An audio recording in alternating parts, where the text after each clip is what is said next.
Assalamualaikum warahmatullahi wabarakatuh. Bismillah walhamdulillah, summassalatu wassalamu ala rasulillah, la hawla wa la quwata illa amma ba'dah. Saudaraku, pemirsa Sinpo TV dimanapun berada, alhamdulillahi rabbil alamin. Hari ini kita berada di hari pertama di Ramadan 1445 Hijriah. Semoga harapan kita Ramadan ini menjadi Ramadan yang terbaik dibanding dengan Ramadan-Ramadan yang telah kita lalui. Salah satu syarat agar Ramadan ini menjadi Ramadan yang terbaik adalah kita terus menambah khazanah keilmuan kita, terkhusus tentang hal-hal yang berkenaan dengan bulan suci Ramadan. Dan ibadah yang identik dengan ibadah bulan suci Ramadan adalah saum atau puasa. Banyak di antara kita ini yang menjalani puasa hanya karena keturunan. Bapak ibunya puasa, ia ikut puasa, lingkungannya menjalani puasa, dia ikut puasa, tanpa didasari dengan ilmu pengetahuan yang cukup. Padahal, pemirsa Sinpo TV yang dimuliakan Allah, kesempurnaan atau kualitas dari ibadah saum kita salah satunya dipengaruhi oleh keilmuan kita tentang saum atau puasa kita. Maka dari itu, dalam kesempatan menjelang berbuka puasa ini, kita akan mengkaji satu kitab yang bernama Kitab Minhajul Muslim yang ditulis oleh Syekh Abu Bakar Jabir Al-Jazairi. Beliau seorang ulama besar yang lahir pada tahun 1921 atau tahun 1342 Hijriah.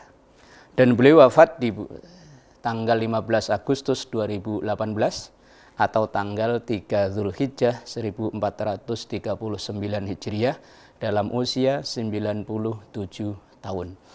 Nah, kitab Minhajul Muslim ini termasuk salah satu kitab fenomenal yang ditulis oleh beliau yang salah satunya membahas tentang saum atau puasa itu sendiri. Beliau membagi 10 sub pokok tema bahasan dalam bab saum ini. Yang pertama yakni yang beliau bahas adalah tentang ta'rifus saum, definisi dari puasa. As-saumu, puasa, lughatan secara bahasa adalah al-imsak, menahan. Dari segala apapun kita menahan itu termasuk definisi puasa secara bahasa. Sementara wasyar'an dan menurut syariat, puasa itu adalah al-imsaku biniyatit ta'abbudi anil akli wasyurbi wa ghisyanin nisa. Puasa itu adalah menahan diri. Biniyatit ta'abbudi dengan niat ibadah, dengan niat pengabdian kepada Allah Subhanahu wa taala. Apa yang ditahan? Anil akli, dari makan, wasyurbi, minum, dan kemudian wa ghisyanin nisa, dan berhubungan dengan istri. Dan juga wasairil muftirat, dari segala yang membatalkan puasa. Kapan itu dilakukan? Min tulu'il fajri, mulai dari terbitnya fajar, ila ghurubi syamsi, sampai terbenam matahari. Itu definisi puasa. Kemudian jamaah yang dimuliakan Allah dan juga pemirsa Sinpo TV dimanapun berada, sejarah diwajibkannya puasa ini yaitu pada tahun kedua Hijriyah, tepatnya pada hari Senin pada bulan Sya'ban pada tahun kedua setelah hijrah atau pindahnya Rasulullah Shallallahu Alaihi Wasallam. Pemirsa Sinpo TV yang dimuliakan Allah, sebelum diwajibkannya puasa Ramadan ini, umat Islam sudah menjalani puasa, yakni 3 hari pada setiap bulan, atau sekarang puasa itu menjadi puasa sunnah Yaumul Bidh, yaitu tanggal 13, tanggal 14, dan tanggal 15 setiap bulan Hijriyah. Kemudian yang dijalani umat Islam sebelum turun perintah ini juga adalah puasa di hari Asyura atau tanggal 10 Muharram. Tapi kemudian Allah menurunkan perintah puasa yang diabadikan dalam Al-Quran dalam Al-Baqarah 183. A'udzu billahi minasyaitonir rajim.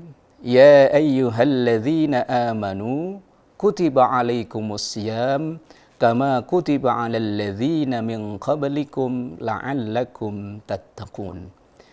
Ya ayyuhalladzina amanu, wahai orang-orang yang beriman. Kutiba diwajibkan alaikum kepada kalian as-siyamu, puasa. Kama seperti kutiba telah diwajibkan alal ladzina min qablikum kepada orang-orang sebelum kalian la'allakum tattaqun, supaya kalian menjadi orang yang bertakwa.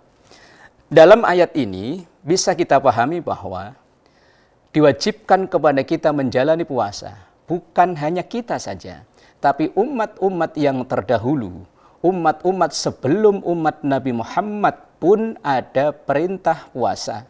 Hanya mungkin dengan teknis dan tata cara pelaksanaan yang berbeda. Ada seperti umat atau Nabi Daud, sehari puasa, sehari enggak, sehari puasa, sehari enggak, dan lain-lain.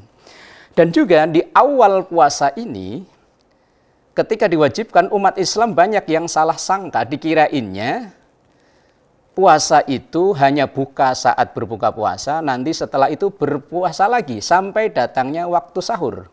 Begitupun ia mengira nggak boleh makan, nggak boleh minum, dan nggak boleh berhubungan badan. Tetapi setelah ini dijalani sehari, 2 hari, 3 hari, lama-lama para sahabat pun pada penasaran, apa iya puasa ini seperti ini? Nggak boleh makan, nggak boleh minum, dan nggak boleh berhubungan badan dengan istri. Akhirnya mereka lapor pada Rasulullah, kemudian turun ayat, Uhilla lakum lailatas siyami arrafasu ila nisaikum. Ketika malam hari dibolehkan untuk berhubungan badan dengan istri, untuk makan, minum, dan lain sebagainya. Yang tidak diperbolehkan adalah hanya di siang harinya saja. Pemirsa Sinfo TV yang dimuliakan Allah, inilah sekelumit tentang definisi puasa, juga tentang sejarah puasa, yang akhirnya sampai sekarang puasa yang kita lakukan adalah min tulu'il fajri ila ghurubis syamsi, mulai dari terbitnya fajar sampai terbenam matahari. Semoga bermanfaat untuk kita semua, insyaallah. Disambung episode berikutnya. Wassalamualaikum warahmatullahi wabarakatuh.